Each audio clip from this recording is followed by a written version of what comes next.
Bonjour et bienvenue sur Synergie. Aujourd'hui, nous allons parler du problème à trois corps. Et du coup, Jérém, je te laisse la parole.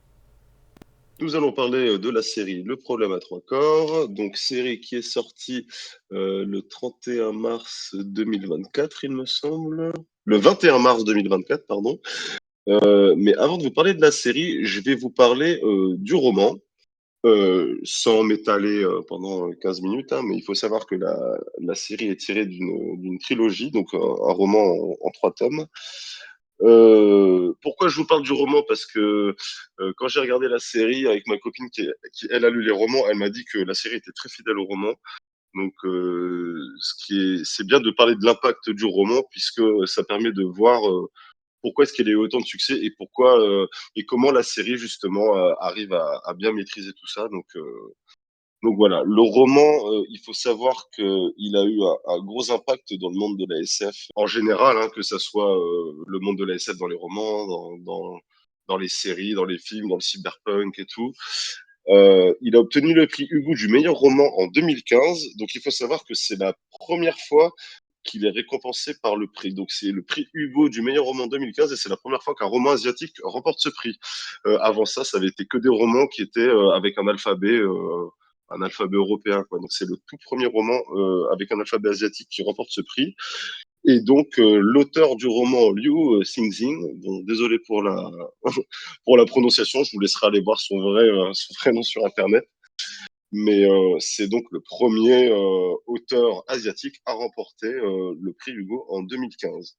J'ai une petite anecdote rigolote que j'avais envie de placer, mais dans un entretien littéraire du New York Times, le président de l'époque, Barack Obama, a dit que ce roman lui avait permis d'avoir une perspective cosmique pendant la frénésie de sa présidence. Il faut aussi savoir que Obama avait demandé une copie en avance du troisième roman à l'auteur. Et alors ça, je sais pas si c'est vrai ou pas, enfin, si c'est une légende urbaine. On n'a pas vérifié cette anecdote, mais en fait, Barack Obama avait envoyé un mail à l'auteur pour lui demander une copie du troisième roman. Et en fait, le mail est tombé dans les spams. Et en fait, Liu Xingxing, il s'est dit, oh, encore un vieux spam et tout. Il a tout supprimé. En fait, il a jamais vu ce mail. Et c'est plus tard qu'il a été contacté pour avoir le troisième roman traduit en avance. Donc, la toute première personne ayant eu le troisième roman traduit en anglais, du coup, c'est Barack Obama. Voilà, j'avais Et envie de le passer. Bon, voilà, source Wikipédia. Hein, c'est des choses que j'ai vues, je trouvais ça marrant. J'avais envie de le placer, donc voilà, je trouvais ça rigolo. du coup, ils sont sortis quelle année chaque livre? Alors, le premier roman est sorti en 2015 et le dernier est sorti en 2017. Donc ça fait Donc 2015, 2016, 2017 à peu près? voilà, c'est ça. Alors non, le problème à trois corps. Attends, non, le problème à trois corps, pardon, 2016, La forêt sombre qui est le deuxième roman, 2017, et le troisième roman qui est La mort immortelle est sorti en 2018. D'accord. Alors Aquila, je t'ai dit une grosse bêtise, je me suis complètement trompé dans mes notes. Sorti en 2008, je Eh crois, ben hein. oui, oui, exactement. Le premier roman est sorti en 2008. Alors je t'ai dit 2016, je sais pas pourquoi est-ce que C'est j'étais en peut-être, train de C'est il y peut-être la avait traduction, non? Qui a été il en y a une 2016. il y a une série qui a été sortie en Chine aussi. Ouais, une sortie, ouais, c'était une web série, j'allais y venir justement. Mais oui, il y a une web série qui est sortie en Chine, exactement, ouais.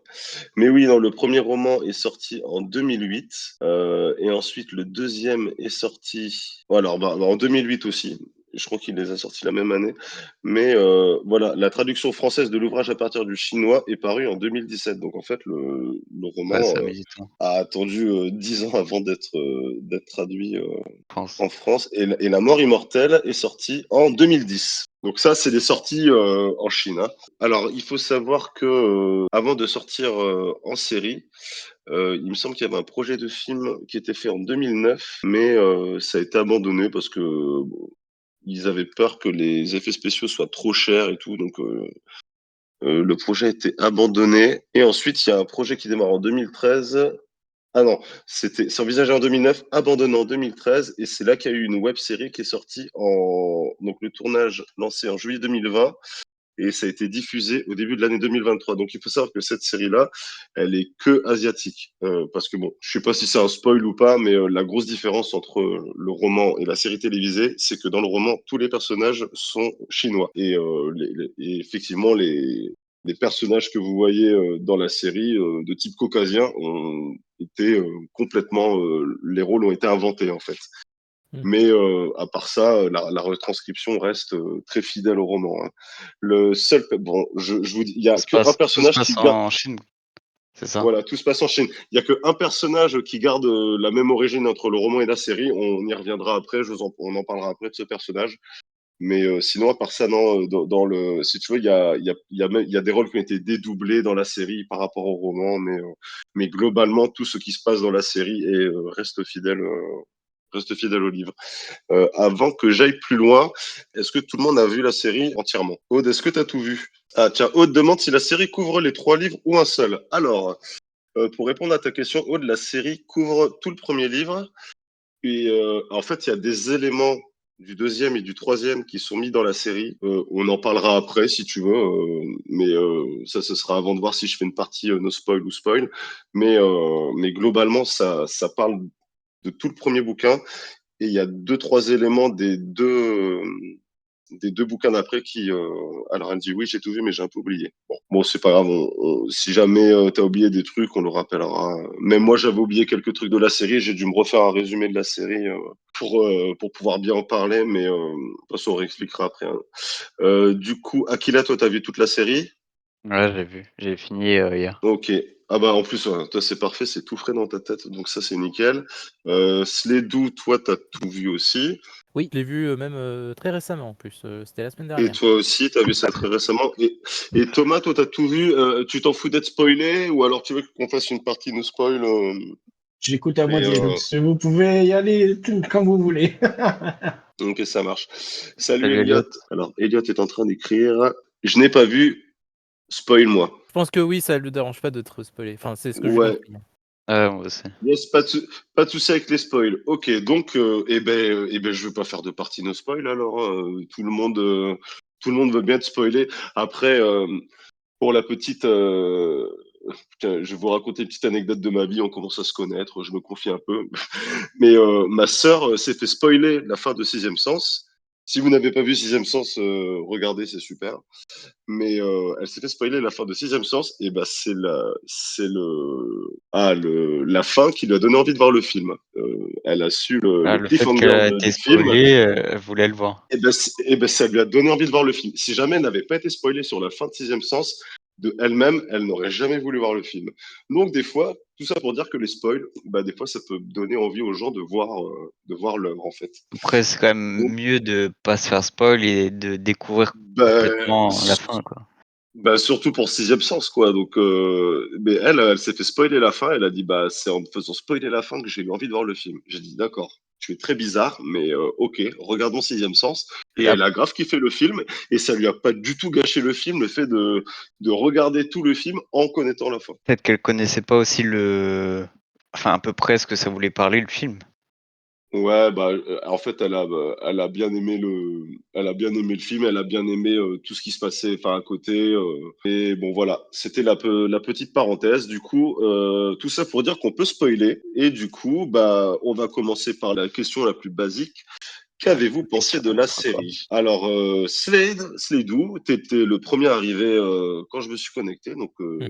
bah, du coup, je te laisse répondre en premier. Eh bien, alors pour faire simple, j'ai apprécié la série, même si j'ai eu pas mal de mal, du fait de son rythme qui est assez particulier, un rythme assez lent. Mais dans l'ensemble, Surtout j'ai vers la fin. surtout vers la fin, oui. Bah non, Je vois de quoi tu parles. bizarrement, c'était les 5 premiers épisodes que j'avais du Oui, c'est mal ça. et Non, moi, après c'est le la contraire. ah, bah, voilà. Bah, moi, c'était l'inverse. C'était le début où j'avais énormément de mal et après la fin, c'était long, mais c'était moins long qu'au début. Bref, mais dans D'accord. l'ensemble, je dirais que oui, c'est une série avec enfin, ce que j'ai apprécié, c'est les plusieurs grilles de lecture, les messages, enfin, le sous-texte, enfin, tous les thématiques qui sont traitées, j'ai vraiment bien apprécié. Mais oui, c'est vraiment le rythme avec lequel j'ai eu du mal et du coup, forcément, j'ai eu du mal à apprécier la série au, au même niveau que d'autres séries que j'ai pu voir et qui, elles, étaient par exemple bien rythmées et que j'ai bien aimé. Là, c'est les thématiques que j'ai bien aimées et qui font que j'ai envie de donner une deuxième chance à la série. Ok, d'accord.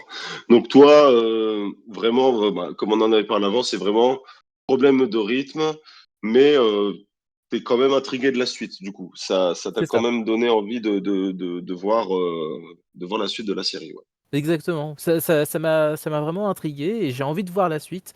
Mais j'espère juste qu'ils vont un peu s'améliorer en termes de narration parce que c'était assez long. Et pour la faire courte aussi, en termes de dialogue aussi, je trouvais que c'était très lourdeau. Voilà. C'est-à-dire Ok, qu'il y avait pas mal de dialogues un peu trop explicatifs tel personnage, il a tel vécu. Et ça, c'est très.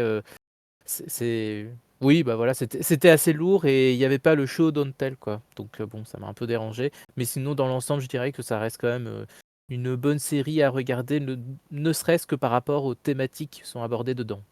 Est-ce que tu savais de quoi ça parlait avant de voir? Absolument pas. J'avais aucune idée de Est-ce quoi ça parlait. vraiment quelques suspicions sur le titre? Non, mais en fait, ce qui se passe, c'est que quand on me conseille une série ou un film, je regarde pas le synopsis, je regarde pas la bande annonce. Et là, en fait, la série, enfin, déjà j'ai même pas lu le synopsis, j'ai juste regardé la première bande annonce. Je me suis dit: «Ouais, c'est pas mal, peut-être que je regarderai, mais sans plus». Et en plus, c'était juste un teaser, donc ça parlait même pas de voilà, d'extraterrestres ou quoi que ce soit, quoi. Ça parlait juste de phénomènes un peu, surprenants, et c'est tout. Mmh. Donc je me suis dit: «Bon, pourquoi pas?» mais sinon, ça me parlait pas du tout. Et au final, quand j'ai regardé la série, bah, j'ai eu de bonnes découvertes, j'ai bien apprécié. C'est juste que c'était beaucoup trop long, à mon goût. OK. Plutôt lent en termes de narration plutôt que long. ouais, ok. Et du coup, Akila, toi, qu'est-ce que t'en as pensé? Bah, j'ai été un peu surpris, parce que le problème à 3 corps, enfin, je vois ce que c'est, le truc, physique, le souci 3 corps, l'équation à trouver, et je pensais vraiment que on allait vraiment se baser sur de la physique et tout, mode Oppenheimer, et puis, finalement pas du tout. On se retrouve, une espèce de Independence Day, donc bon, ça m'a un peu surpris, mais malgré tout, ça reste une bonne série. Le contraire à Slade, c'est que j'ai beaucoup aimé les 5 premiers épisodes, donc on avait des mystères et tout ça, et puis au fur et à mesure, on finissait par les découvrir, et cetera. Et puis l'épisode, 6, 7, pas trop le 8 parce qu'il se passe quand même quelques trucs, mais c'est beaucoup de blabla, beaucoup de blabla entre les personnages, ou leur relation, et enfin, se concentre surtout sur leur relation. Donc ça m'a un peu ralenti. Honnêtement, j'ai eu un peu de mal vers la fin, mais sinon, ouais, la musique, j'ai bien aimé. Il y a certains effets spéciaux qui sont OK. On n'a pas les meilleurs effets spéciaux du monde, mais genre il y en a où on se dit: «Bon, OK, c'est pourquoi pas, hein», c'est pas enfin, j'ai pas été complètement, impressionné par les effets spéciaux, quoi. Il y a des cas où je voyais clairement, le fond vert, quoi. Mais sinon, ouais, j'aime beaucoup les personnages, je trouve qu'ils sont bien développés, et sinon, ouais, j'ai hâte de voir la suite, quoi, malgré tout. Ok, cool. Alors, il y en a qui sont intervenus par écrit, Elliot et Aude. Donc alors, Elliot demandait si c'était Ramin Djawadi à la compo musicale et je viens de vérifier, c'est bien lui. Et il y a pas mal d'anciens Game of Thrones dans la série du coup. Mais il faut savoir qu'en fait la série, le problème à trois corps, c'est quasiment les mêmes qui ont fait la série, Et les showrunners Game de of Game of Thrones. Thrones, ouais. Ouais, c'est les mêmes showrunners. C'est alors comment il s'appelle? C'est David Benioff et D.B. Weiss. Ouais, donc c'est les créateurs de Game of Thrones sous la réalisation, sous la direction du réalisateur hongkongais Derek Tsang. Tout ça aussi pour vous dire que le problème à trois corps, ils ont vraiment voulu mettre le paquet. Ils ont quand même fait appel à aux mecs qui ont fait Game of Thrones, quoi. Donc je pense qu'ils avaient ils se sont beaucoup investis dans la série et je pense qu'ils espéraient que ça ait le même impact. Malheureusement, ça n'a pas été le cas, mais il y a quand même une prochaine saison qui est en cours d'écriture et qui est prévue. Donc là, à voir comment ça va se passer, quoi. Et Aude nous dit, moi j'ai bien aimé le thème abordé et intéressant et fascinant, je trouve. mais après, il y a quelques lignes que je ne comprenais pas, genre la maladie, cancer d'un des persos, mais au final, on nous explique et on comprend pourquoi. Et il y a Davos et Sam de Game of Thrones aussi, je vois les acteurs. Oui, tout à fait, il y a... Donc alors le nom des acteurs, il y a celui qui jouait le rôle de Sam dans Game of Thrones et dans la série, c'est John Bradley West. Ah oui, c'est Liam Cunningham qui faisait Davos dans Game of Thrones. Ah oui, exact. Ouais, donc ils ont repris deux acteurs de Game of Thrones. Ensuite, bah, je sais, Aude, donc elle a dit son avis, c'est bon. Elliot et Thomas n'ont pas vu la série. Et du coup, tiens. Et du coup, alors moi j'ai bien aimé. Alors moi j'ai pas été, moi j'avais énormément d'appréhension sur la série. Alors moi je l'ai regardé une semaine après qu'elle soit sortie et c'est vrai que les retours les plus courants que j'avais par rapport à la série, c'était le problème de rythme. On disait c'est lent à démarrer. Je me suis endormi devant le premier épisode. C'est voilà, il se passe pas grand-chose. Et je me dis purée, mais pourtant le problème à trois corps, c'est un sacré roman et tout. C'est quand même un truc qui aborde des thèmes assez, enfin qui m'intéresse beaucoup moi en tout cas. Donc je me suis dit qu'est-ce que ça va être quoi. Et c'est peut-être parce que j'ai eu beaucoup d'avis comme ça que du coup quand j'ai regardé, je me suis dit bah non ça va, mais moi j'ai trouvé ça Après, plutôt bien rythmé. J'ai c'est pas trouvé parce que ça se que le roman est bien que l'adaptation sera bonne aussi. ouais, ouais, non, oui, ouais, c'est clair, ouais, ouais, carrément. Hein. Mais là, je parlais juste par rapport à la série. C'est vrai que la plupart des gens disaient que c'était très lent, que le rythme était très long. Et moi, quand j'ai regardé la série après, je me suis dit, bah non, en vrai, ça va, quoi. Mais moi, j'ai trouvé que que ça mettait les choses bien en place. J'ai bien aimé les différents arcs et tout, comment ça se rejoint. Euh, Moi, j'ai trouvé, voilà, bah, après les effets spéciaux, t'en as parlé, Aquila. Je trouve que pour une série, c'est correct. C'est pas fou, mais ça reste correct. C'est de bonne Euh, facture en vrai, hein. C'est Franchement, ouais, ça va. Moi, j'ai De trouvé quoi? ça vraiment, les effets spéciaux. Ouais. Moi, j'ai trouvé que ça allait. Mais sinon, pour vous faire un résumé un petit peu rapide, Elliot et Thomas, vous suivez beaucoup de personnages qui ont des arcs différents. En fait, j'aime bien parce que ça joue un peu sur beaucoup de trames scénaristiques de styles différents. Vous avez par exemple, vous avez une enquête, donc il y a un peu du policier, il y a de la réalité virtuelle, il y a bah, beaucoup de la SF, voilà. Il y a il y a même un peu de politique. Il y a par exemple, vous avez le personnage d'Oji qui voit un compte à rebours devant elle, on ne sait pas d'où ça vient. Il y a le personnage de Wenji qui est happé par la révolution culturelle, qui se fait prendre par l'armée chinoise, qui prend une décision qui a des répercussions sur le futur. Enfin, c'est vraiment, c'est très très riche en termes de style. Et voilà, si je peux vous donner envie de voir la série, c'est vraiment, vous suivez plein de personnages différents, tout ce qu'ils font se rejoignent et ils vont tous devoir faire face à une menace globale. C'est vraiment une menace qui est enfin qui est planétaire et ils se disent bon, comment on va gérer ça? Moi, ce que j'ai beaucoup aimé aussi, c'est que la menace, elle est invisible. On ne sait pas comment elle est, comment elle se présente. Et je trouve que c'est encore plus terrifiant que de voir un énorme vaisseau spatial avec plein d'extraterrestres, des tentacules, je sais pas là. Là, on sait qu'ils vont arriver, on sait qu'ils sont là, et on sait pas comment ils vont nous tomber dessus en fait. Donc j'ai trouvé ça fascinant en fait. Voilà, comment c'était abordé, D'accord. comment ça nous est présenté. Et c'est ce qui m'a beaucoup plu dans la série, en tout cas. Du coup, t'as bien aimé la série. Enfin, genre, est-ce que c'est bien adapté par rapport au roman, vu que t'as Alors, lu le roman? moi, je l'ai pas encore lu. J'ai commencé vite fait. C'est très dur à lire parce que il te parle beaucoup de la révolution culturelle en Chine. Il y a beaucoup de termes scientifiques abordés qui sont un peu délicats. Enfin, moi, je suis pas un Mm. spécialiste de termes comme ça, donc c'est vrai que c'est un peu dur à lire, mais c'est pas mal. Mais je connais des gens. Enfin, moi, ma copine a lu les deux premiers romans et elle m'a dit que la première, en tout cas que la saison 1 était vraiment très fidèle à l'œuvre originale. Mm. Juste comme j'ai dit avant, les personnages que vous voyez dans la série, bah, ils sont tous américains, alors que dans le livre, ils sont tous chinois. Anglais plutôt. Dans la série, c'est quoi? Ils sont anglais? Ouais, ça se passe en Angleterre. Oh, bah, oh, purée, ça fait vraiment longtemps que je l'ai vu alors la série.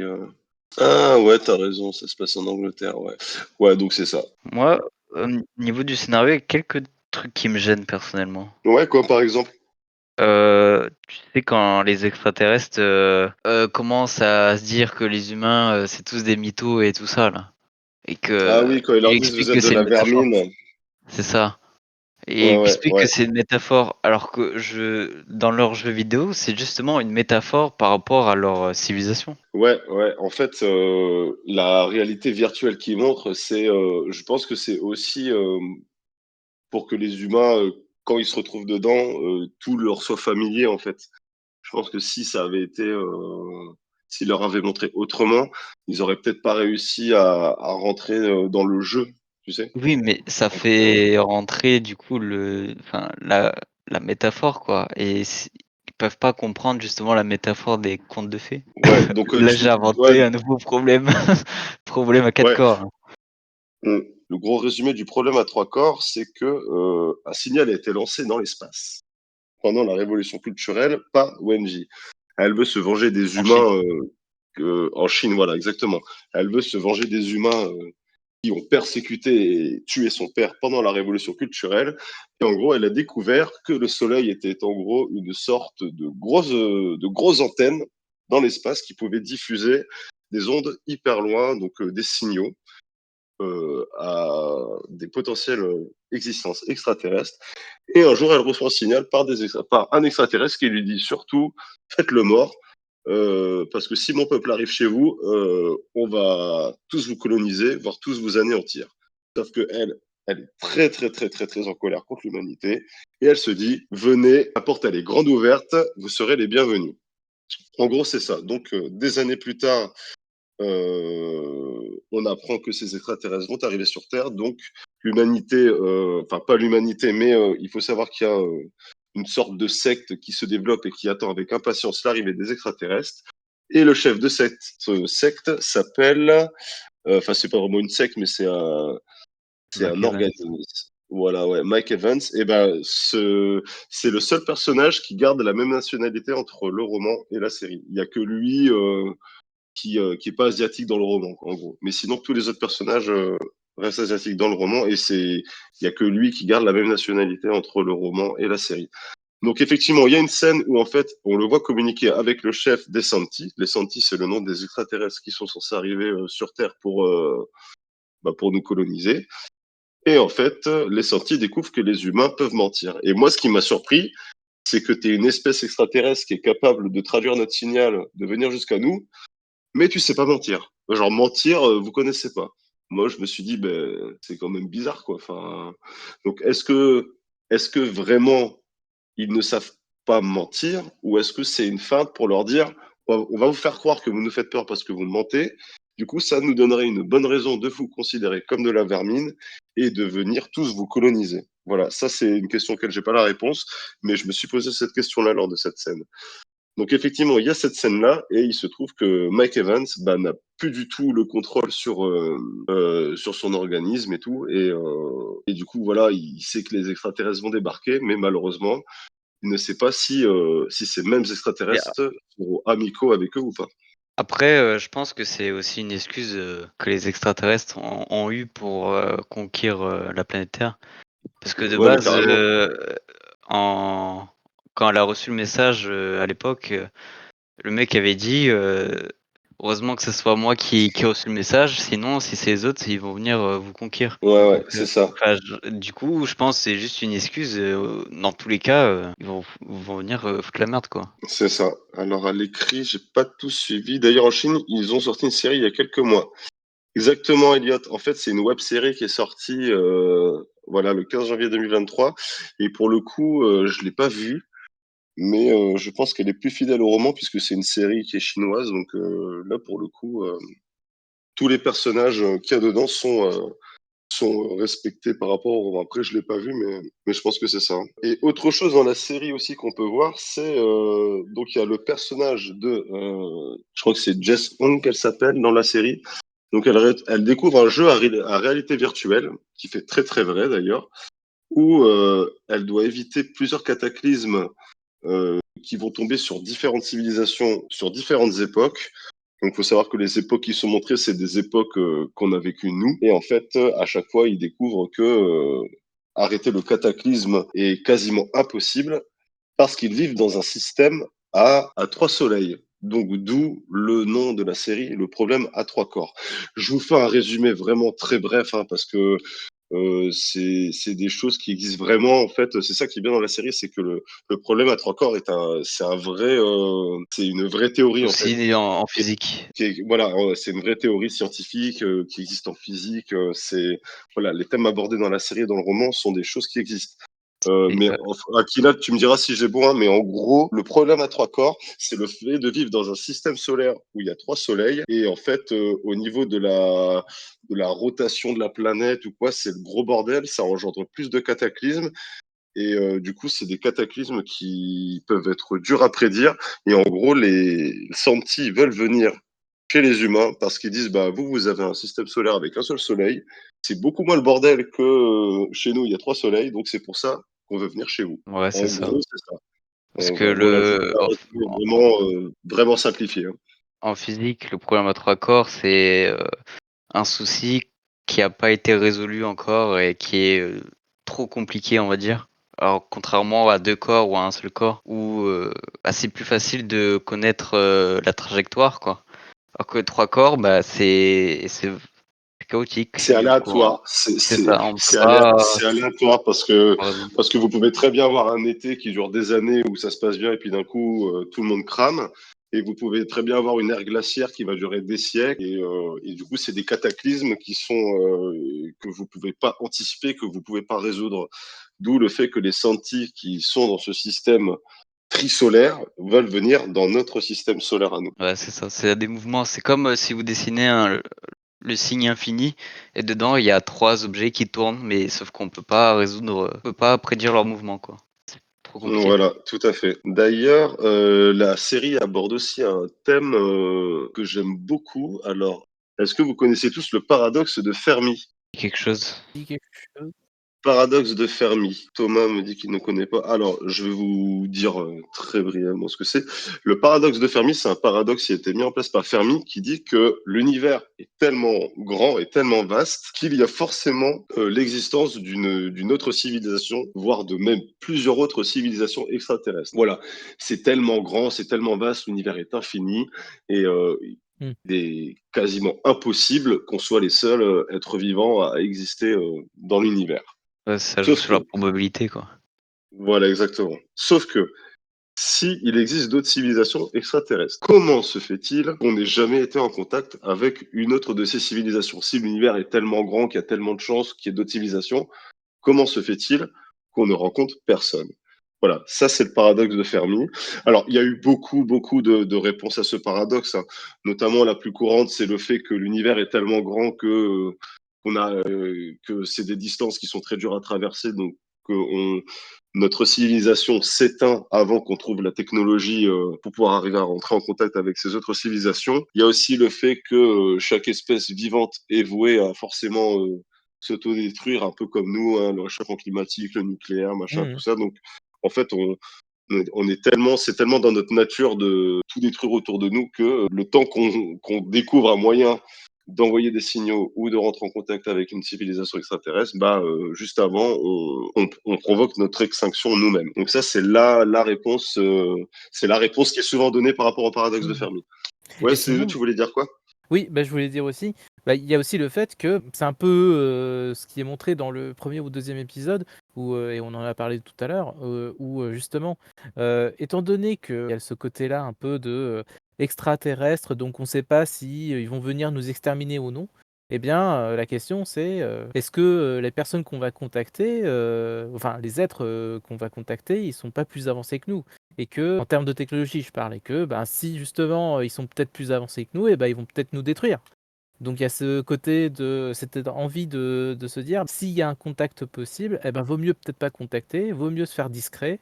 Parce qu'on sait jamais si, les extraterrestres là, bah, ils peuvent venir nous conquérir et justement dans la série, dès le 1er ou 2e épisode, il te le montre avec, le personnage principal, je sais plus comment il s'appelle. Bah, la fille, qui est la fille chinoise, qui travaille dans la base militaire, Ouais, voilà. ouais, c'est Ye Wenji, ouais.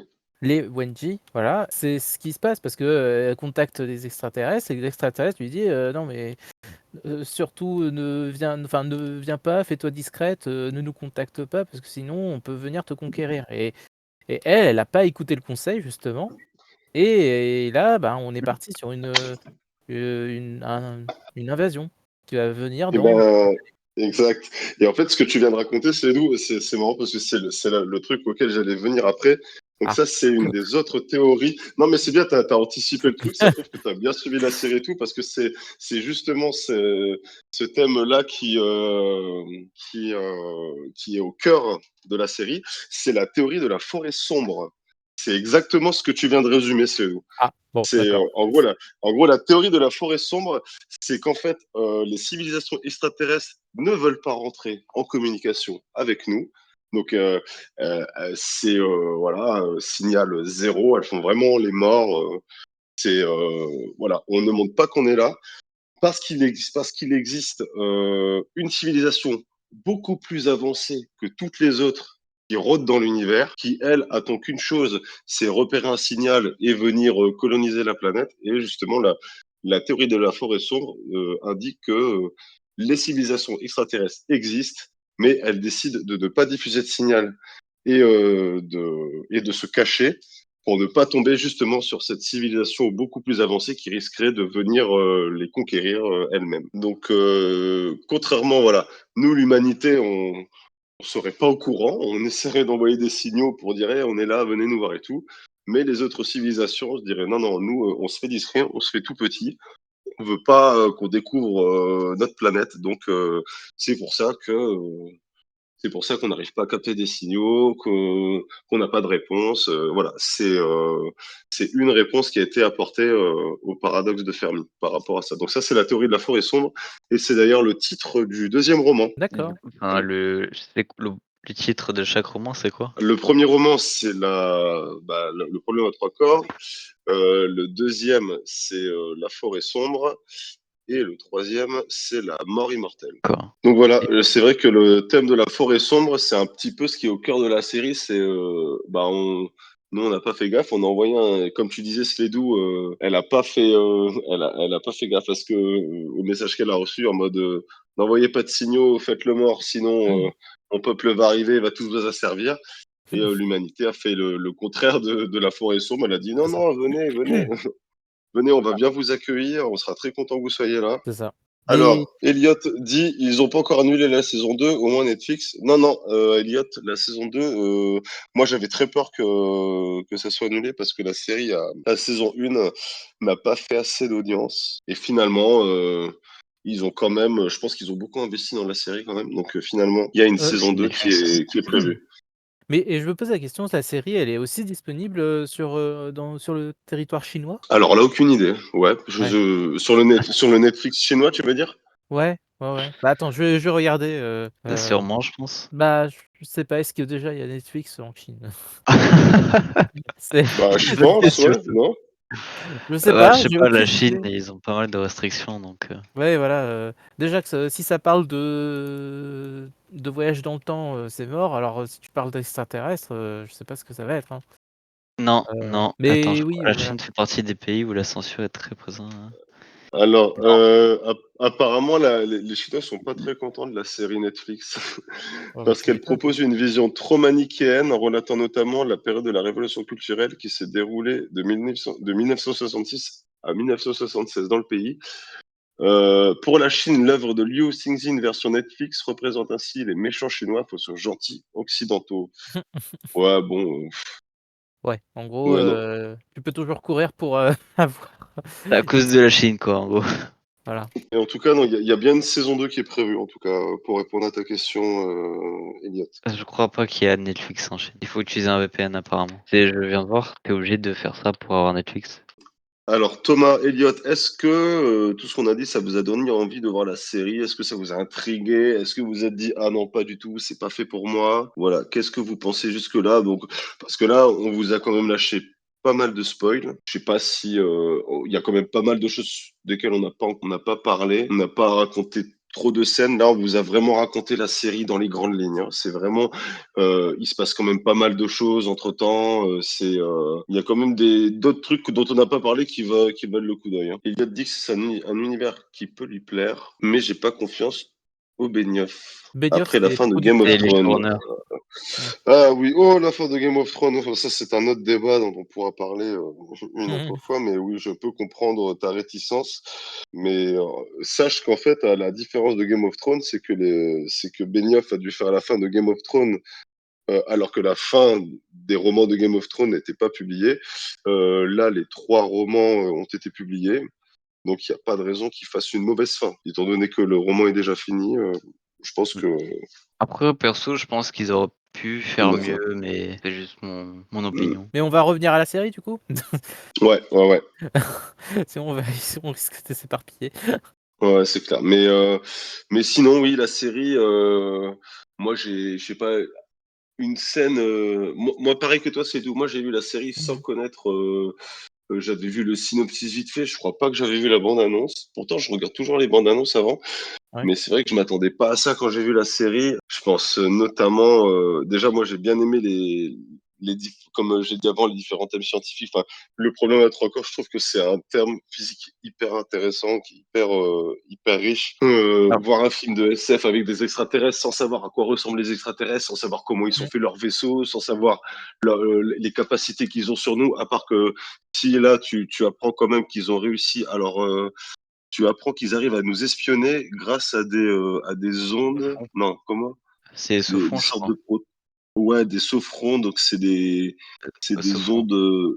C'est Et des c'est comme ça IA qu'ils. envoyés qui sont Ouais, à une et échelle atomique, je crois. Et du coup, bah, voilà. Et surtout c'est que grâce à ça qu'ils arrivent à nous espionner. Ils arrivent à nous donner des visions qui nous font peur. C'est comme ça un petit peu qui nous oppressent. Enfin, je trouve que c'est cool de voir des choses comme ça que plutôt voir des extraterrestres arriver avec des pistolets laser, des vaisseaux, pam pam boum boum, ça tire dans tous les sens. Le Pentagone se réunit, on envoie les chars d'assaut et les avions de chasse. Enfin, là, ce que j'aime bien, c'est que pour contrer la menace extraterrestre, non, on fait appel à des scientifiques, on fait appel à des professionnels en nanotechnologie, on fait appel à plein de personnes différentes. Et je trouve ça, moi, je trouve ça passionnant. C'est vraiment une autre approche de que ferait l'humanité face à une menace extraterrestre. C'est quelque chose que j'ai trouvé très bien abordé. moi perso, Voilà, ça j'aurais change. aimé uniquement se concentrer sur vraiment le problème à 3 corps. Et en fait, je ne m'attendais pas qu'il y ait à avoir un souci avec des extraterrestres. Je me suis dit Ouais. pendant tout le long, avant de regarder la série, hein, je me suis dit pendant tout le long, on va essayer de résoudre le problème à 3 corps avec une fin immorale comme Interstellar.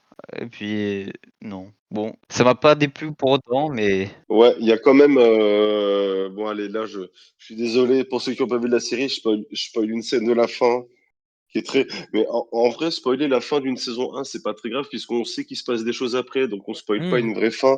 Mais moi, ce que j'ai bien aimé, par exemple, dans la fin de la saison 1, c'est ils emmènent. T'as l'inspecteur ou je sais plus si c'est l'asiatique, qui les emmène dans une espèce de marécage, tu sais, avec plein d'insectes partout. Et il y a un petit parallèle en mode, voilà, ces insectes-là, on essaie de s'en débarrasser depuis qu'ils existent et à chaque fois ils reviennent, cette vermine. Et c'est un mm, petit peu le parallèle où les extraterrestres disent qu'on est de la vermine. Ils auront beau essayer de nous détruire, de nous atomiser, de nous coloniser, l'humanité trouvera toujours un moyen de se repeupler, de s'organiser, de survivre. Et c'est la dernière scène de la série, il me semble, hein. J'ai un petit résumé en face de moi pour me retrouver. Mais il me semble que voilà, c'est une oui, c'est petite ça, c'est la réplique. toute dernière. Ils disent, les gens détestent les insectes et essaient de s'en débarrasser depuis toujours. Regardez autour de vous, ils ne vont nulle part. Et c'est un peu, voilà, c'est un peu le parallélisme qu'il y a entre les Mhm. extraterrestres et les humains. Et j'ai trouvé ça intéressant. Enfin, c'est sympa de vraiment voir quelque chose de différent quand tu vois, ouais, des humains contre des extraterrestres. parce que c'est vrai que on peut trouver le rythme lent et tout, mais pour le coup, c'est des choses qui sont quand même bien expliquées et tout. Ça prend son temps, ça ne peut pas se précipiter. Par contre, un truc où je suis d'accord avec toi, Kila, c'est que le problème à trois corps, il est complètement survolé. C'est le nom de la série, et pourtant, le seul moment où tu en entends parler, c'est quand ils font Il joue aux jeux vidéo. quand ils Mmh. jouent aux jeux vidéo. Et encore, même quand ils jouent aux jeux vidéo, c'est pas tant expliqué que ça. Et moi, j'aurais voulu plus de précision Bah, ouais. sur ce Après qui est vraiment un problème à mmh. trois corps. C'est pour ça que je me suis mis au roman. Je pense que dans le roman, c'est mieux expliqué. Bah, je pense Vas-y, aussi Seb. que la série, elle a fait exprès de proposer un titre assez mystérieux pour, bah, d'une part, donner envie, c'est sûr, et surtout aussi, la série, elle arrive à se entre guillemets, «se renouveler», enfin la saison, durant la saison, elle arrive à se renouveler parce que, comme je l'ai dit, au début, il y a plusieurs thématiques qui sont abordées et la série, en fait, elle arrive à, essayer d'aborder toutes ces thématiques en même temps tout en faisant en sorte que les points clés de la saison 1, donc entre les jeux vidéo, entre, la recherche ou, tiens, les personnages qui ont un compteur à travers le enfin qui voient des compteurs devant leurs yeux, le ciel qui clignote. Enfin, il y a tellement de côtés mystérieux qui fait que, ben, à la fin, le problème à 3 corps, alors oui, c'est la résolution, c'est quoi? Bah, il y a une planète avec 3 soleils et la Juste solu pour dire, on va vous ouais, conquérir et puis voilà. voilà. Voilà, c'est ça, c'est la solution. La vie est morale. Mais c'est ce qui est bien, c'est ouais, les mystères, mais Mmh mh. ça se finit à l'épisode 5 quoi. Et après, il y a plus de mystère. Bah, après c'est oui, oui. C'est C'est ce sûr qui que le m'a titre, dérangé, moi. ouais, bah, après le titre, c'est sûr que c'est résumé en 5 épisodes, oui, en effet. Maintenant, c'était un peu un titre accrocheur pour justement donner envie de regarder la suite, je pense, hein. Enfin, c'est un peu ma théorie. Mais après, la série, elle s'appelait enfin, dans le livre, ça s'appelle comment? Bah, c'est le premier livre, c'est le problème à 3 corps C'est donc Ouais. le problème à Bah trois corps, ouais. ouais, bah, je pense qu'il fallait quand même donner plus que, juste, ce qui est écrit dans le justement le problème et du coup, ils se sont dit: «Bon, bah, on va appeler le truc problème à 3 corps» et après, bah, ça va vite, aller sur le terrain de, l'invasion extraterrestre. C'est comme ça que je vois les Ouais. choses parce qu'après, est-ce qu'il y aurait eu assez de consistance pour que et que surtout ça amène pas mal de public, avec juste, 5 épisodes? Pas sûr. Parce que la série, ils l'ont fait en quoi? Ils l'ont fait en 7 ou 8 épisodes, je sais plus. 8. 8 épisodes, hein. 8. Ouais, ouais. Donc Ouais, puis ouais. c'est vrai que moi, je peux comprendre que le rythme est dérangé parce que ça reste globalement très inégal. T'as des moments très intenses et des moments très longués, genre, Mmh. tu sais, t'as des moments où ils se parlent entre eux, ils savent parler, machin. Et d'un coup, pouf, la scène du bateau. La scène du bateau. Incroyable, la scène du Oui. bateau. Mais c'est mis en plein milieu de plein de choses qui traînent. Et d'un coup, bim, on te met ça. Tu fais, ah ouais, là, ça part et tout. Et en fait, après, ça redescend un peu. Et Mmh mh. ça. Et après, boum, t'as la scène où, tu sais, il balance le cerveau du mec, là. Oui, oui, oui. Oh ça, ils ont mis du Ouais, temps entre le bateau et le cerveau. ouais, ouais, Le mais tu sais, cerveau, c'était fin épisode 7 et le bateau, c'était fin épisode 3 ou 4 ou 5, je crois. Non, c'était épisode 8 où ils envoient le cerveau. Ah il ouais? me semble que c'était Ah le Ah ouais, oui, dernier peut-être. épisode, ouais. Ah oui, Ouais, ouais. pardon. il y a Donc 3 c'est vrai que épisodes pour envoyer un cerveau quand même.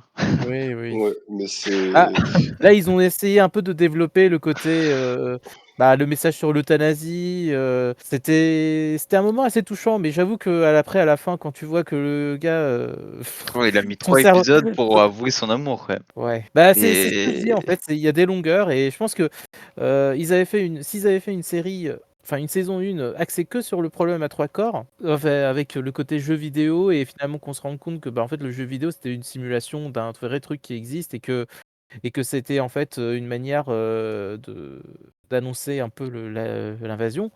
Ah bah, ça aurait été intéressant, mais je pense que ça aurait été trop court et c'est pour ça qu'on s'est retrouvé avec plein d'autres épisodes, qui vont un peu, parler d'autre chose que du problème à 3 corps.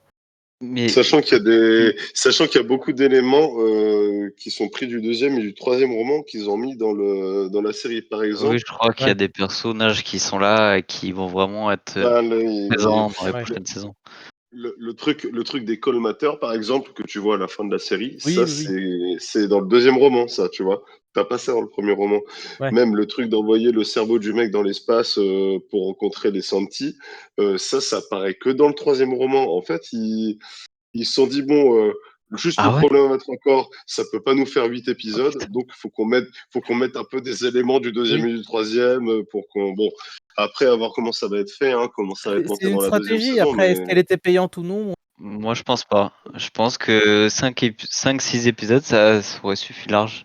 Mmh. Mais sauf que Netflix a dû forcer pour dire, on fait comme toutes les autres séries, on veut 8 épisodes. ouais, ouais, c'est Et moi, possible. je Et l'ai c'est pour ça ressenti. qu'ils ont dû, et c'est pour ça qu'ils ont fait du remplissage et tout, Mmh.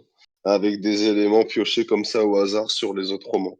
Après, bon, ça peut avoir comment ça va être dans sa globalité. Moi, j'attends de voir quand même. Moi, j'ai hâte de voir la seconde saison parce que là, il y a tout qui a été mis en place et tout. Maintenant, on sait ce que chaque personnage doit faire pour la suite.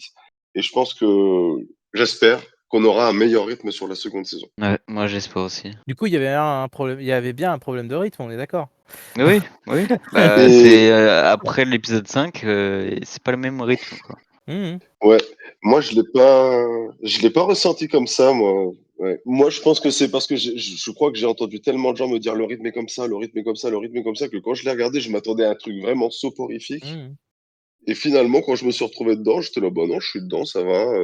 Mmh. Donc ça a sûrement joué aussi, les différents retours que j'ai eus, ça a Mmh. peut-être joué sur mon approche de la série.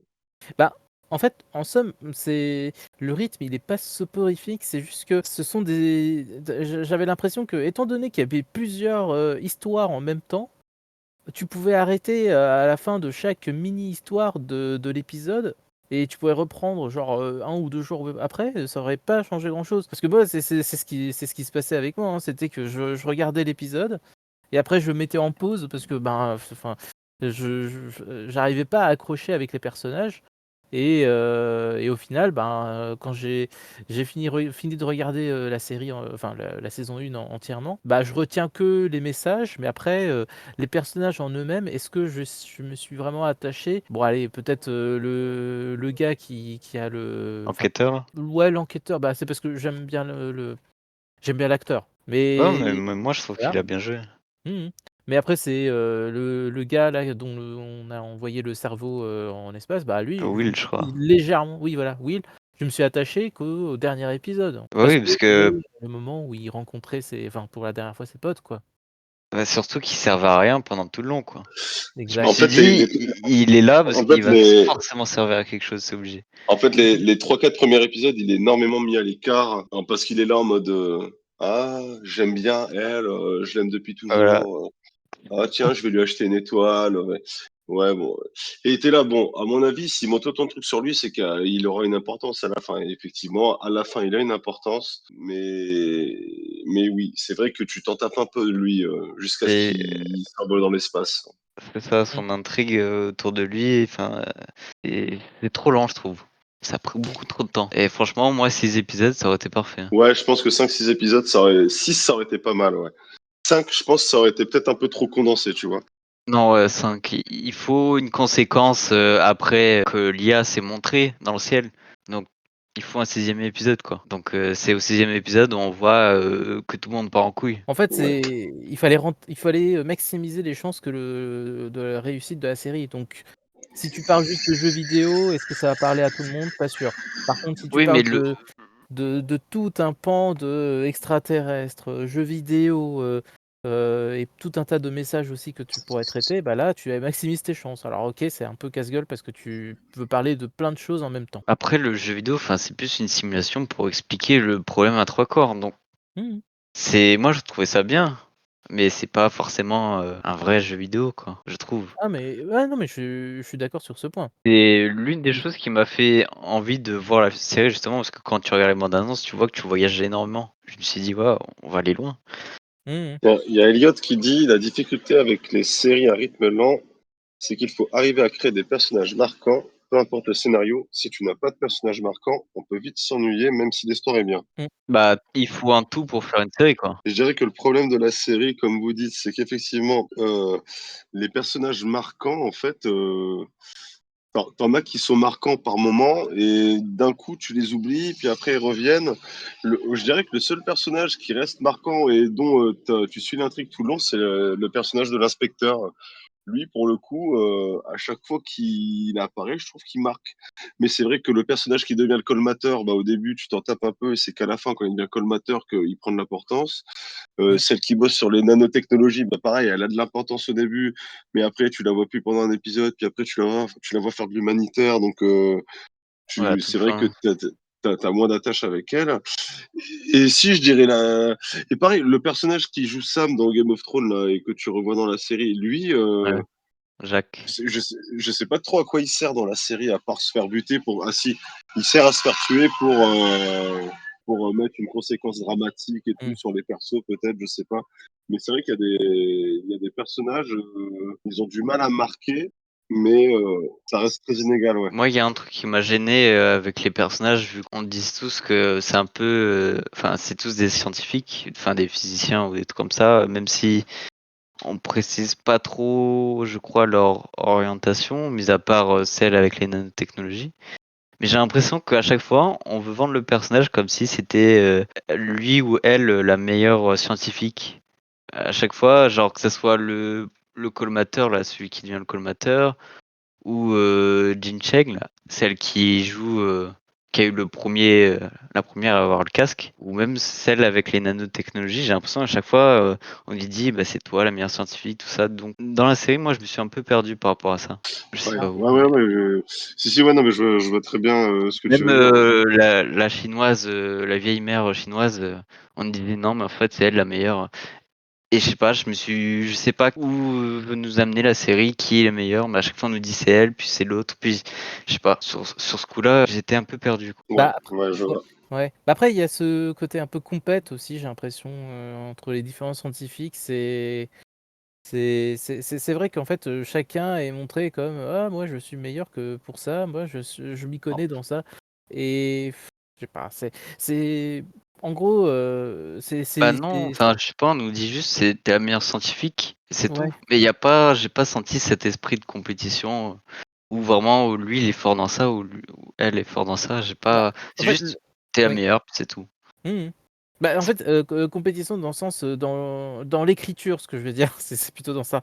Pas en tant que, le compète, enfin, la compétition dans le sens où, celui qui va écrire le meilleur personnage, de scientifique, en fait. C'est, bah, comme tu l'as dit, Aquila, c'est, tel personnage, enfin, tel scientifique, c'est le meilleur dans ce domaine-là et tu as l'autre, scénariste qui va dire: «Ouais, mais là, j'ai aussi un autre personnage, c'est le meilleur, dans son domaine-là» et en fait, ce que j'ai plus ressenti, c'est que c'était juste un groupe de potes, les personnages, c'est des groupes de potes. Chacun est bon dans son domaine, mais il y a pas cette, On précise pas trop dans quoi, je bah, trouve. On le voit pas show dans en trop. fait, c'est exactement le show don't tell quoi, qui est pas présent dans le film dans la série.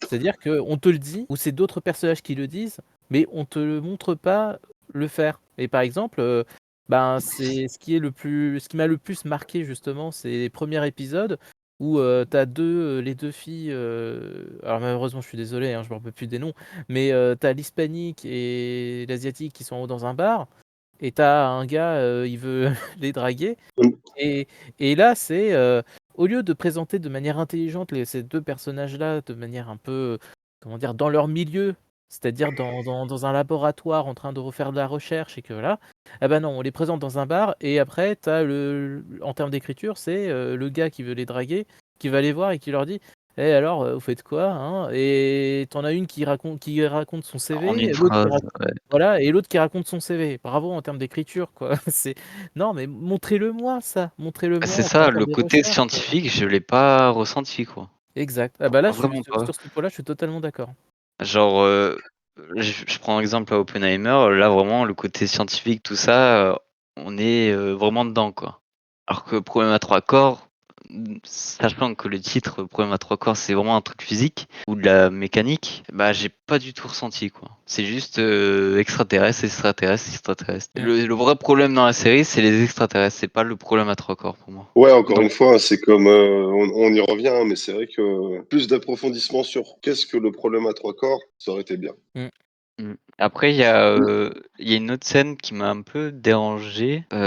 C'est la scène du bateau. Je me suis dit, mais ils ont peut-être pas une autre solution pour récupérer l'espèce de moitié là où ils retiennent toutes les conversations au lieu de découper le bateau en 1000 morceaux. C'est juste pour présenter la nanotechnologie, quoi. Non, mais je crois que c'est l'armée aussi qui voulait se débarrasser du bateau et de Mike Evans, hein. Je pense que c'était sûrement un prétexte. Malgré qu'il y ait des enfants. Bah, après, cette scène-là, pour moi, ça représente exactement le propos de la série avec l'histoire des extraterrestres. T'as peur que les extraterrestres utilisent leur technologie hyper avancée pour détruire l'humanité. Et ben là, c'est ce qu'a fait l'humanité justement avec les scientifiques. Ils ont une technologie qui est là pour découper au millimètre, enfin même pas millimètre, à centième de millimètre près euh, un bateau qui contient des enfants, qui ont une sorte de parc d'attractions, qui ont des, enfin voilà, c'est une civilisation qu'ils ont détruite et qui se trouve sur un bateau. Et là, c'est cette technologie développée par les hautes sphères avec leur cerveau en ébullition qui ont mis en place cette technologie-là, et ben, elle a été utilisée pour détruire une partie de l'humanité un peu rustre qui croit une sorte de, enfin ouais, c'est une secte en fait. Donc c'est un Oui, côté, clairement, hein. voilà, donc c'est un peu ça, tu peur que les extraterrestres viennent pour te détruire en utilisant leur technologie et au final, c'est ce que tu fais en détruisant une autre civilisation un peu plus, pas rurale, mais traditionnelle et qui croit, en un gourou, ou en un ensemble de gourous. Voilà, c'est comme ça que je vois les choses. Alors, Elliot dit, par contre, je vous écoute, cette série m'a fait penser un peu à la série Dark. La série Dark, c'est pas le truc avec, c'est pas la série allemande là, Oui. C'est avec avec le où c'est temps, les disparitions et tout ça. avec différentes temporalités. Ah, je sais pas, je l'ai pas vu la série moi. Ouais, mais t'as ce côté-là, le mystère où tu comprends pas tout, mais c'est que aux 5 premiers épisodes. Après, tu connais tout, quoi. Ouais, C'est là où on avait dit qu'il fallait s'arrêter à 6 épisodes et Mm. pas 8. ok. Ouais, je sais pas, faudrait que je la voie cette série pour comparer. On parle beaucoup du rythme et tout. J'avais une petite question, j'avais préparé une petite question par rapport à ça. Donc effectivement, la série est jugée trop lente. Après, bon, je sais pas si vous allez être d'accord, hein, mais c'est une petite, voilà, une petite problématique que je m'étais dit. Voilà. Donc, série jugée trop lente, rythme trop lent, voilà, rythme très inégal. Alors là, c'est une question plus globale sur les séries en général, pas forcément sur la série Le Premier être encore. Mais voilà, le spectateur a-t-il besoin d'en avoir plein la vue dès le premier épisode? Est-ce on ferait pas face à une surconsommation des médias où il faut mettre le paquet dès le début pour captiver le spectateur? Enfin, en fait, quand tu fais une série, il te faut au moins un cliffhanger au premier épisode pour retenir en haleine le spectateur. Mais après, ça dépend du rythme de la série. Si t'as rien au premier épisode, tu vas avoir beaucoup de difficultés à tenir les gens. Je te prends un exemple. Je dirais la série Les Seigneurs des Anneaux d'Amazon. Je crois que bah tu vois, il y a énormément de monde qui ont lâché en plein milieu de la série parce que il y a pas de gros cliffhanger, quoi. L'intrigue elle y est pas, Ouais, quoi. On sait même pas où nous emmène la série. Et du coup, bah, tout le monde a commencé à lâcher en plein milieu. C'est Ah, l'un des soucis. C'est une question technique, en fait. bah, en fait, il y a un juste milieu à trouver entre une série qui arrive à tenir en haleine le spectateur et une série qui dévoile tout et du coup perd de son intérêt justement parce que le but de la série c'est quand même de garder le spectateur en haleine et là typiquement moi c'est pour moi une des meilleures séries, c'est Breaking Bad où à chaque fin d'épisode t'avais quelque chose, un truc qui faisait que t'avais envie de regarder La l'épisode suite. suivant. Oui, Mmh. voilà, la suite. ouais. Ouais, Et mais pourtant, Breaking Bad, c'est lent, tu vois. Enfin, moi aussi, oui, mais hein, c'est c'est ça. une des meilleures séries que je connais. Mais tu vois, Mmh. Breaking Bad, c'est lent. Je vais même aussi parler de la série, donc le spin-off Better Call Saul. C'est très lent et je trouve que t'as pas forcément de cliffhanger à la fin Oui. te donnant. Moi, Better Call Saul, j'ai trouvé que c'était une série géniale, hein, mais il n'y avait pas le cliffhanger qui me donnait de voir la suite. Moi, je t'avoue que je regardais. Ah, il y a quand même eu certains moments avec des gros cliffhangers où t'es à fond dedans, hein, Mmh. mais c'est vrai que je regardais plus ça en mode, bah, il y a des personnages Breaking Bad, c'est l'univers de Breaking Bad, donc je regarde, tu vois. Mmh. Bah, Mais, ouais. mais c'est vrai que j'ai l'impression qu'il y a beaucoup de personnes qui ont pas aimé la série Le Problème à Trois Corps parce que je pense qu'ils sont habitués à regarder des séries où ça pète dès le départ, où il faut Mmh. qu'il se passe forcément un gros truc à chaque fois. Est-ce que ça serait pas un petit peu le cas en ce moment sur les sorties de séries où il faut vraiment mettre le paquet dès le début pour captiver le spectateur? Mais après, je suis d'accord avec toi, c'est deux fois un juste milieu, hein. Mmh. Et je pense que l'univers du Problème à Trois Corps est tellement riche, il y a tellement de thèmes différents abordés et de trames scénaristiques différentes Mmh. que réussir à faire une bonne recette, un bon mélange qui arrive à la fois à aborder tous les thèmes et à captiver le spectateur, je pense que ça devait pas être, je pense que Après ça devait pas être oui, évident. Alors que c'est fait par les showrunners de Game of Thrones, donc ils s'y connaissent en série, voilà, faut captiver le spectateur, il faut qu'on lui montre enfin, il faut qu'il ait de l'intérêt pour la série. Pourtant, c'est pas des personnes qui sont à leur premier coup d'essai, donc, oui, oui, oui. Après ouais. Après, après les showrunners de Game of Thrones, ils ont réussi parce que les livres étaient écrits et quand ils ont dépassé ça, ils mmh. avaient plus rien. Bah, la saison 7 et 8, ça s'est ressenti et ils se sont un peu vautrés, quoi. Donc c'est Mais même pourtant, s'ils ont de l'expérience, mais mais le c'est problème dommage, avec hein. encore aussi, les livres sont écrits, hein, pourtant. Après, dis-toi aussi, il y a une différence, c'est que c'est pas du tout la même production. Netflix et HBO, c'est deux C'est choses différentes, hein. c'est ça, c'est Ouais. ce que j'allais dire, en fait. C'est que HBO, ils font des séries qui sont assez cohues, il y a pas mal de alors certes, il y a le budget, mais c'est surtout, il y a cette dans les chaînes, dans la série HBO, même si, allez, peut-être que, ça prend pas dès la première saison, au moins, ils laissent le temps de développer. Alors que Netflix, il y a la pression des chiffres, de l'audimat, mais enfin audimat plutôt dans le sens, en termes d'abonnés Netflix. Donc, si ta série, elle prend pas dès la première saison, c'est pour eux, c'est un échec, en fait. Et c'est pour ça qu'ils sont très réticents à chaque fois de faire, une deuxième saison parce qu'ils savent que, ben, attends, si ça a pas marché dès la première saison, c'est peut-être pas terrible et c'est pour ça que peut-être les showrunners, ben, au lieu de faire une saison 1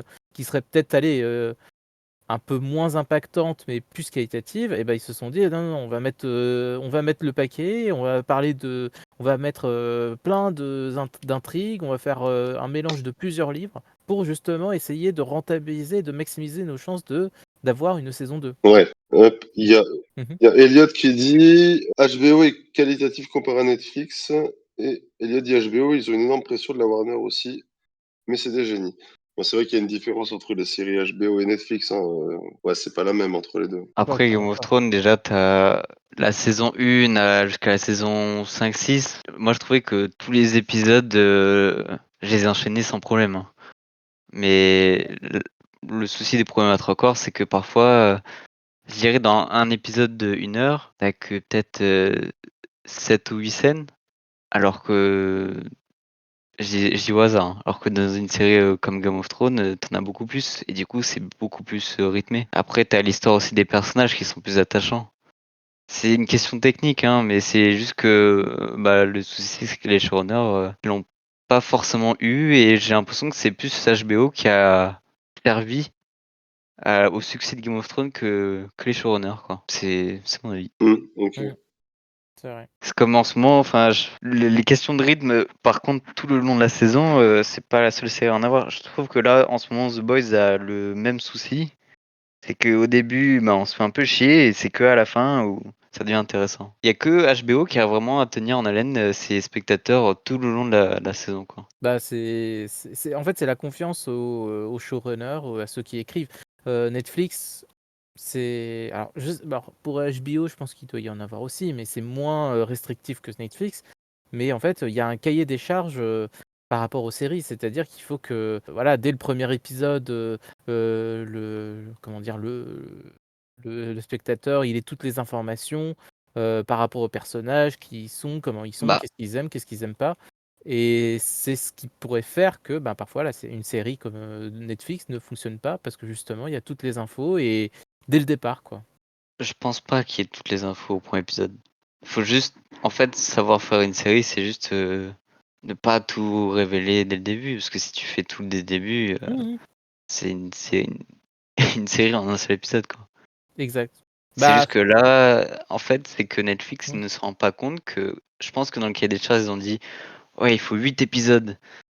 Et sauf que bah c'est pour ça qu'ils ont pris des trucs du troisième livre et oui, qu'ils ont ajouté 3 épisodes en plus. Et ça, c'est un mmh, gros problème. Alors que HBO, si Game of Thrones a besoin de 10 ou 8 épisodes, eh ben, il s'adapte. À Game of Thrones, il n'y a pas toujours eu le même nombre d'épisodes, quoi. ouais. Alors que Ouais, mais Netflix, c'est toujours 8. justement, quand on parlait de Netflix, parce que Netflix, justement, te fait. Bon, donc, ils font le chronomètre record. Je regarde le premier épisode, le deuxième épisode. C'est vrai que c'est lent, mais ça se met quand même doucement en place. On te met pas le paquet dès le début. Là, je parle que en termes de Netflix. Hein. Je parle pas forcément de HBO ou de Amazon Prime.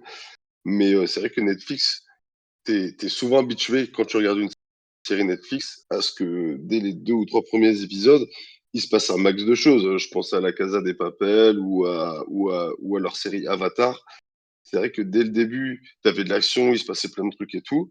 Et là, pour une fois qu'il fait une série qui pose un petit peu le truc, alors certes, qui part dans tous les sens aussi, hein, mais qui essaie d'avoir un rythme un peu plus lent, là, les gens, ils se sont dit, ah non, Netflix, non, non, moi, Netflix, tu dois mettre le paquet dès le début. Et là, bah, je suis pas convaincu parce que je m'emmerde, quoi. Ouais, moi, je l'avais un petit peu ressenti comme ça, en fait. Mmh. Que en parlant de Netflix, hein. Pas forcément en parlant Mmh. des autres plateformes, Mmh. mais juste si tu te focalises que sur Netflix. Ouais. Non, bah, en fait, ce que je voulais dire, tout à l'heure, c'était par rapport au fait qu'il faut que il faut que ça soit très clair pour le spectateur qui sont les personnages et c'est quoi leur but et leur objectif. En fait, c'est dans ce sens-là. C'est pour ça que tu te retrouves avec des dialogues qui sont complètement forcés, notamment, bah, la scène du bar où tu as les 2 scientifiques qui racontent leur CV ou pareil, le gars qui devient, colmateur, une de ses premières scènes, c'est, un scientifique qui lui dit, enfin pas une scientifique, mais sa patronne qui lui dit, «Oh tu bosses trop, franchement sur ce milieu, sur ce truc scientifique et tout ça». Et ça fait vraiment forcer, en fait. Ça fait très forcé et c'est un peu le problème qu'a Netflix, c'est Ouais, qu'ils imposent, pas mal de choses pour faire en sorte que le spectateur sache très exactement quels sont les tenants et les aboutissants dès les premiers épisodes, par rapport aux personnages, hein, juste. Pas par rapport à l'intrigue, mais juste par rapport aux personnages, de ce qui les motive et tout ça. Donc c'est pour ça qu'on se retrouve avec, une écriture qui est assez lourde et du coup, bah, forcément, ça va impacter, la dynamique de ton épisode quand, bah, justement, là où tu es censé développer l'intrigue, bah, tu te retrouves à avoir des scènes un peu, mises au forceps où, c'est juste, dire: «Tel personnage, c'est quoi son problème? Qu'est-ce qu'il veut faire? Et comment il veut le faire?» Voilà, c'est un peu ça, enfin, ce que j'ai remarqué en tout cas. Mmh. ouais, mais c'est pas le gros reproche qui était fait à la série justement, Mmh. ce truc de traitement des personnages. La grosse critique qui avait été faite, c'était vraiment, on trouve ça Mmh. lent, on trouve ça soporifique, alors Oui. que, Bah, alors, c'est surtout moi, que c'est la alors fin de que la série qui est lente. Et c'est vu que la dernière chose que tu as vue, c'est à la fin de la série, bah, Mmh. c'est le retour est forcément assez mauvais, quoi. ouais, mais je sais pas, ça va, en termes de lenteur, je trouve que ça va, j'ai vu pire, tu vois, enfin, j'ai vu pire, où j'ai même été jusqu'au bout, et je trouvais pas ça forcément lent. Alors, que ça manque d'explications, comme on a dit avant sur le problème de notre corps, ou que ça manque de vraiment expliquer intelligemment ce que font les scientifiques, comme l'a dit Slédou, ça aurait pu être montré autrement et mieux, oui, mais je trouve que lui reprocher d'être lent et soporifique, je trouvais pas que c'était le gros reproche à faire à la série, quoi. Et Je trouve que ce que vous dites, c'est plus pertinent sur ce qui aurait pu être changé et être amené dans la série que vraiment dire, bah non, c'est trop lent, je me suis Non, la ennuyé lenteur, devant, pour j'ai moi, fait chier. c'est vraiment la fin, hein. Les 5 premiers épisodes, moi, j'ai bien aimé, hein. Mm. bah, moi, c'est en fait, c'est de la lenteur, mais sur un peu tout, quoi. C'était vraiment sur, la partie, découverte, L'évolution des du jeu personnages, vidéo. peut-être? Oui, aussi. Bah, après, je m'attends pas à ce que les personnages évoluent vraiment très fortement. Moi, je Heu, pense que Netflix a obligé aux showrunners de mettre 8 épisodes et ils se sont dit: «Bah, on va mettre des trucs, on va mettre des personnages dès le début alors qu'ils seront intéressants qu'à la fin». Ça. C'est Puis c'est peut-être pour ceci que les personnages sont dédoublés, hein. Par exemple, la grosse différence avec le roman, en fait, le personnage, vous avez donc dans la série, vous avez une personnage, donc vous avez Jess Hong qui fait la réalité virtuelle, et vous avez la perso hispanique qui fait donc qui fait la nanotechnologie. programme sur la nanotechnologie. Ben, dans le roman, c'est le même personnage qui fait les deux. Mmh. Donc en D'accord. fait, je pense que c'est marrant que vous mettiez le doigt là-dessus, mais effectivement, pour faire plus de remplissage, ils ont dédoublé les intrigues, les rôles, en mettant plus de personnages pour peut-être pour faire plus d'épisodes, ouais. Je sais pas, c'est Ouais. possible. Ouais, ça c'est les showrunners, mais à cause que Netflix a imposé 8 épisodes. Parce Ouais. que même là, on a parlé de Avatar, Dernier Maître de l'air, et pareil, il y a 8 épisodes, mais je pense que Netflix ne comprend pas que il faut de la liberté. Enfin, et ils imposent ça que aux séries live action, parce que les séries animées, il n'y a pas cette imposition sur les 8 épisodes. Je pense Ouais, les séries animées, c'est un autre format après les séries animées. Ouais. Et comme si tu veux Love, imposer Death and Robot, je crois que c'est mmh ça. Ou Love, Death sinon, and Robots, ouais. la série sur Arcane, il y a 9 épisodes et c'est vraiment bien structuré, quoi. Comme vous dites, vous avez une bonne raison de dire que les séries animées, c'est pas la même chose que les films ou les autres séries live action. C'est vrai. Mais tout ça, ça traite en fait du fond, du traitement de l'écriture. Si un projet, comme pour un jeu vidéo, comme pour un roman ou comme pour une série, n'est pas traité en long et en large de A à Z proprement, et que c'est des fois même une réutilisation d'un ouvrage qui a été fait bien en avant et qui est fait en 3 fois moins de temps, tu sens que tu te sens quoi. Tu sens qu'il y a des choses Oula. qui ont été faites de manière très bâtardisement en fait.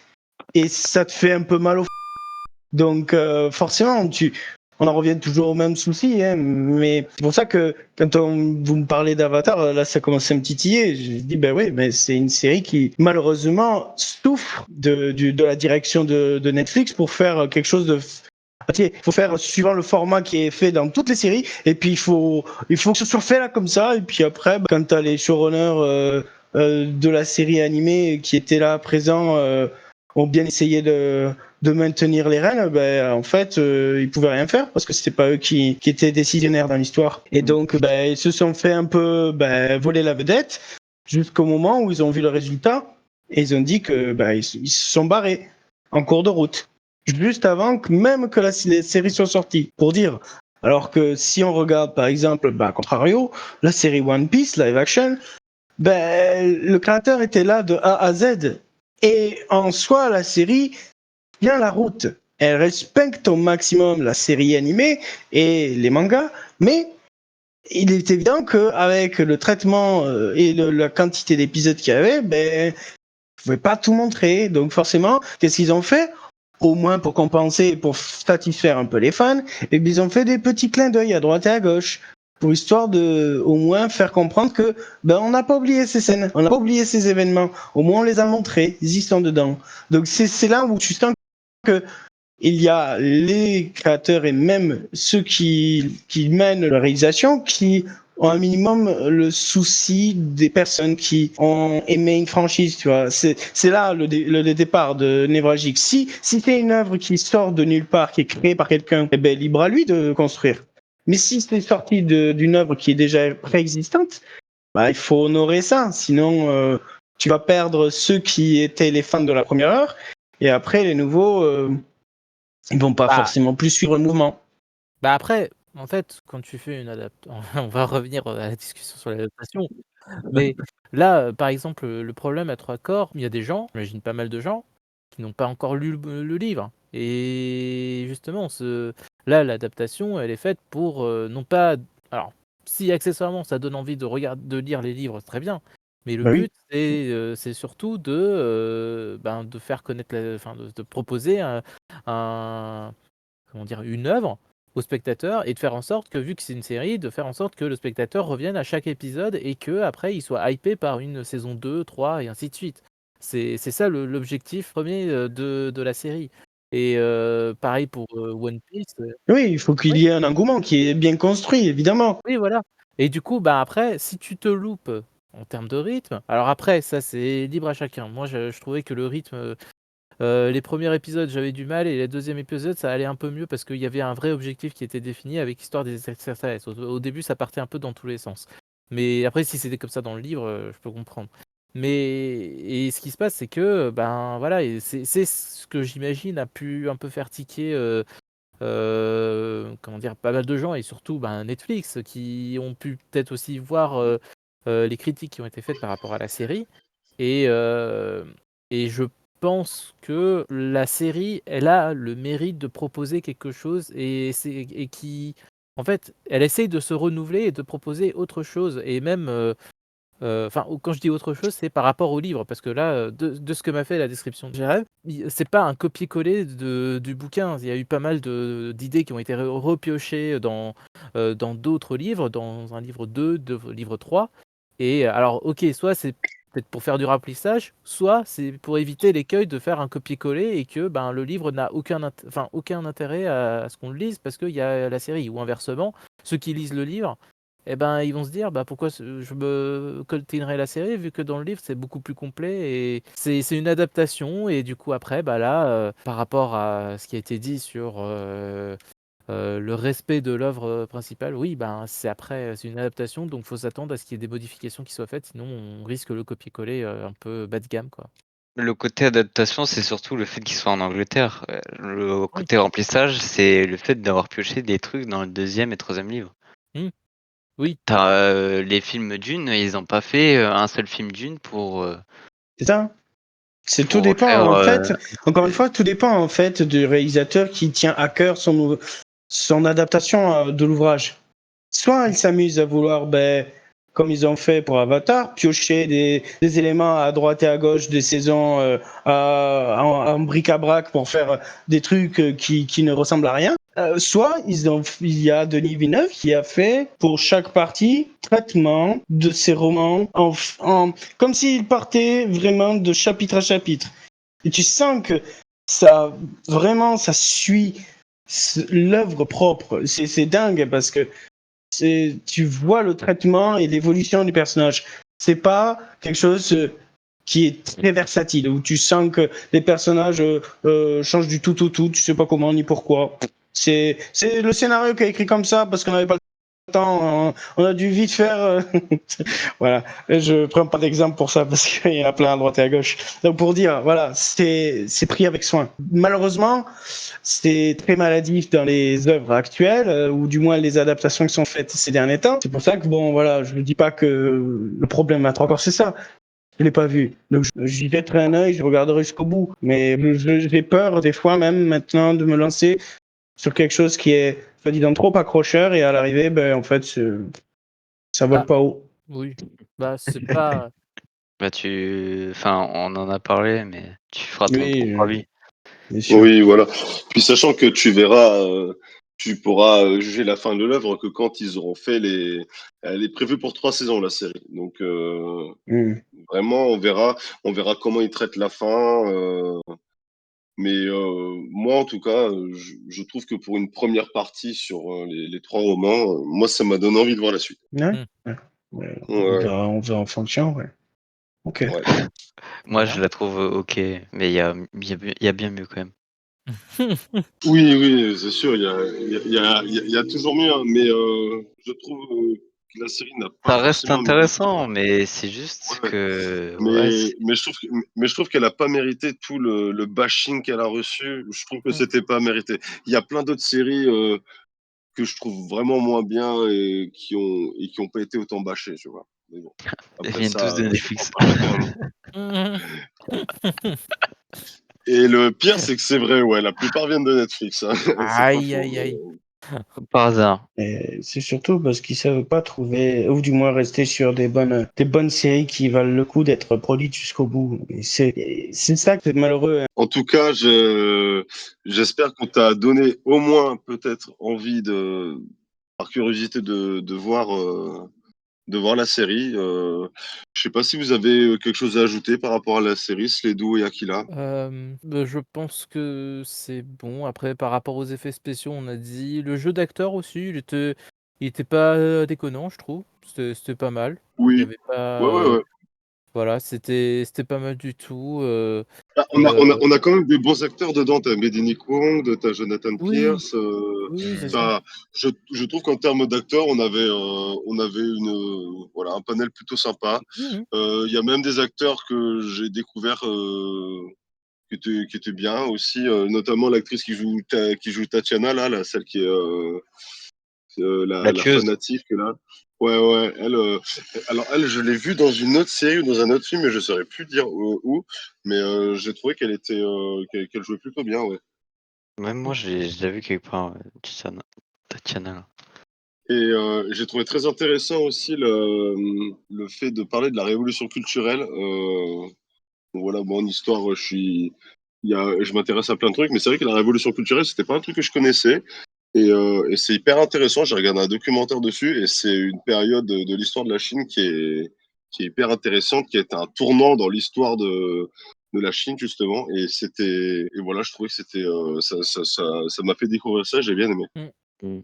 Moi, je trouve que même si les effets spéciaux sont plutôt bons, on a quand même une bonne immersion dans la série. c'est vrai. Ouais, Ouais, totalement. c'est un bon point positif. La musique est aussi arrive bien à suivre et les jeux d'acteurs sont plutôt bons. Même si l'écriture des personnages Est-ce qu'elles sont mémorables? mémorables, en fait, ils font ce qu'on leur a dit de faire, mais c'est plutôt on ressent que c'est l'écriture qui a du mal. Non, je pense plus à la musique. Est-ce que tu t'en rappelles? Est-ce que tu sens qu'il y a un thème qui te transcende? C'est pas comme non, c'est pas comme Pierre Descarrés où vraiment la musique, putain, tu retiens toute ta vie. Moi, je trouve qu'il fait le taf et voilà. Ouais. Mais c'est pas, voilà, pour répondre à ta question, Thomas, moi, la musique, c'est pas ce qui m'a le plus marqué dans la série. Je Mhm. saurais pas te refaire le Ouais, thème c'est ça. musical de la série. C'est pas ce qui m'a le plus marqué. Ouais. D'accord. Ça accompagne bien la série sans pour autant que tu la remarques trop, quoi. Ouais, c'est ça. Voilà. Mm. Et autre chose, du coup, par rapport à dire sur cette série? Non, bah, moi, ça va, j'ai fait le tour, hein. Moi, je dirais Thomas et aux autres, donc ils sont déjà partis, hein, mais si, moi, je pense qu'elle vaut le coup d'œil, cette série, voilà. Mm, Moi, je trouve que ça se regarde facilement, c'est assez, les thèmes abordés sont intéressants. Voilà, moi, j'aime bien le scénario de la série et ça m'a même donné envie de lire le roman que j'ai commencé là tout à l'heure. mm. Donc, Mmh. euh, donc voilà. Moi, c'est une belle découverte pour ma part. Très bien. Ben, pareil, ben, moi aussi, je trouve que c'est une bonne série à voir. Elle est très prometteuse. En vrai, elle a réussi à me hyper vers la fin. Donc, elle est prometteuse et ouais, bah, je vous conseille aussi de la regarder, hein. Enfin, vous, pas Thomas. Du coup, je te... Et Il aussi, manquerait pas. voilà. Et aussi Craig. Voilà, et Craig aussi, mais bon, je pensais que c'est un bot, donc je suis pas sûr qu'il regarde les séries. Mais voilà. Et ben, ce sera tout. Si quelqu'un d'autre veut rajouter un Non, truc? j'ai rien à Non, c'est bon? rien à Bon, rajouter. bah, on va Non, dire c'est bon que pour moi. merci. Merci à tous. Et ben, Merci de la merci pour votre discussion. participation. Et Merci Stédo d'avoir organisé l'événement. Oh, Et puis, j'ai juste créé et- l'invitation, hein, ça va. non, mais c'est déjà beaucoup, c'est déjà très bien. Donc merci à Sled voilà. de se forcer à regarder une série aussi. Oui. D'abord, se faire en silence. Aïe, aïe, aïe. Non, mais au moins, je me suis forcé Oh, à mais le regarder rythme une est bon. série avec laquelle j'étais pas d'accord au début. Donc, hein, voilà.